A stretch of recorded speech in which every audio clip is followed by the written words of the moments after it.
बात मध्य प्रदेश की करते हैं। मध्य प्रदेश के ग्वालियर चंबल इलाके में प्रभुत्व को लेकर नेताओं के बीच खूब अदावत चल रही है। केंद्रीय मंत्री ज्योतिरादित्य सिंधिया और विधानसभा अध्यक्ष नरेंद्र तोमर के समर्थकों के बीच खूब ठनी हुई है। कौन नेता बड़ा है और किसने ज़्यादा विकास के काम किए हैं, इस पर लेकर तनातनी हो रही है। दोनों नेताओं के समर्थक एक दूसरे के कार्यक्रमों से दूरियां रखते हैं और मौका मिलते ही दोनों बड़े नेताओं की आपस में आलोचना भी करते हैं। सिंधिया और तोमर में इस टकराव की क्या है वजह, इस रिपोर्ट में देखिए। ये पोस्टर मुरैना से वायरल हो रहा है, जिसमें लिखा है ज्योतिरादित्य सिंधिया को सीएम बनाओ। लिखवाने वाले हैं भगवान दास त्यागी, जो खुद को संत समाज समिति मुरैना से जुड़े हुए बताते हैं। पोस्टर मुरैना में लगा है, वो मुरैना जो मध्य प्रदेश विधानसभा के अध्यक्ष नरेंद्र सिंह तोमर का गृह नगर है और उनकी सिंधिया से अदावत भी जगजाहिर है। इस पोस्टर के सामने आने के बाद बीजेपी के दो दिग्गजों के बीच पटी हुई खाई और गहरी होती दिख गई है। केंद्रीय मंत्री ज्योतिरादित्य सिंधिया मुरैना में पासपोर्ट सेवा केंद्र का भूमि पूजन करने पहुंचे थे।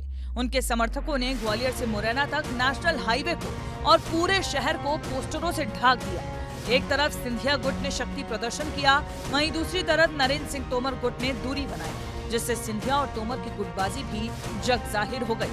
वहीं केंद्रीय मंत्री ने इस दौरान एक बयान देकर जंग को और दिलचस्प बना दिया। इसमें नरेंद्र सिंह तोमर के उस बयान का उत्तर भी ढूंढने की कोशिश की गई, जब विधानसभा अध्यक्ष ने मंच से सिंधिया को विकास का क्रेडिट लेने पर आईना दिखाने की कोशिश की। मेरी गारंटी लेना, 88 किलोमीटर की दूरी आप 1 घंटे से कम में करोगे मेरे भाइयों और बहनों। मुरैना से दिल्ली पहुंचना है तो 2.25 घंटे से कम समय में पहुंच जाओगे जब से हाईवे बन जाएगी। यहाँ का औद्योगिकरण भी मेरे पूज्य पिताजी का संकल्प था। जब बामोर को इंडस्ट्रियल एरिया बनाया, जेके टायर का प्लांट लाया, जियाट का प्लांट लाया, कैडबरी का प्लांट लाया, और आज मैं आपको विश्वास दिलाता हूं, मोहन यादव जी का संकल्प औद्योगिकरण में है। उनके साथ कंधे से कंधे मिलाकर, शिव मंगल जी, ऐदल सिंह जी के साथ कंधे से कंधे मिलाकर मुरैना के औद्योगिकरण को भी हम लोग सुनिश्चित करेंगे। कुछ नेता जरूर ये बात करते हैं कि मैं लाया, मैं लाया, मैं लाया, मैं के अलावा फुर्सत ही नहीं रहती।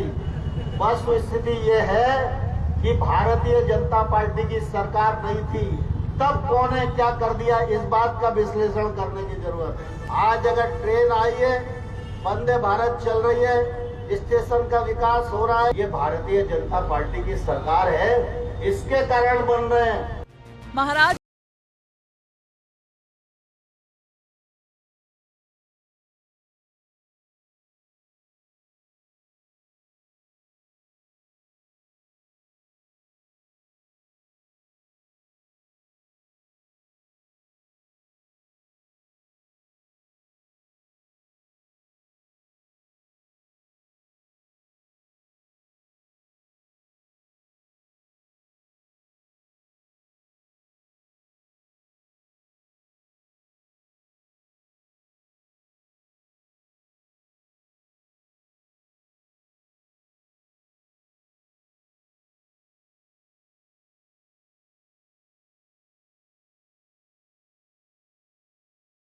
के लिए कोई कमी नहीं आएगी। प्रधानमंत्री जी का आशीर्वाद है, मुख्यमंत्री जी का आशीर्वाद है, कहीं कोई दिक्कत आने वाली नहीं है। ज्योतिरादित्य सिंधिया ने ग्वालियर की कमान संभाली तो सियासत का पारा भी हाई होना लाजमी था। सिंधिया वर्सेस तोमर समर्थकों की जंग में अब कांग्रेस की भी एंट्री हो चुकी है। माननीय मोहन यादव जी ये भी राजा हैं और ये भी कबूतरों को आपस में लड़ा रहे हैं, और ये कबूतरों की लड़ाई में ग्वालियर का बहुत नुकसान हो रहा है। ग्वालियर के साथ केवल सौतेला व्यवहार नहीं हो रहा है, इन सबके साथ सौतेला व्यवहार किया जा रहा है। तो भारतीय जनता पार्टी की सरकार है, वो यहाँ कोई विकास कार्य नहीं कराना चाहती। करीब 1.5 साल पहले ज्योतिरादित्य सिंधिया इसी ग्वालियर चंबल में एक्टिव नजर आए थे, तो स्थानीय सांसद भरत सिंह कुशवाहा ने बीजेपी संगठन से इसकी शिकायत कर डाली थी। अब एक बार फिर सिंधिया एक्टिव है, तो बीजेपी सांसद को उनकी दखलंदाजी पसंद नहीं आ रही है।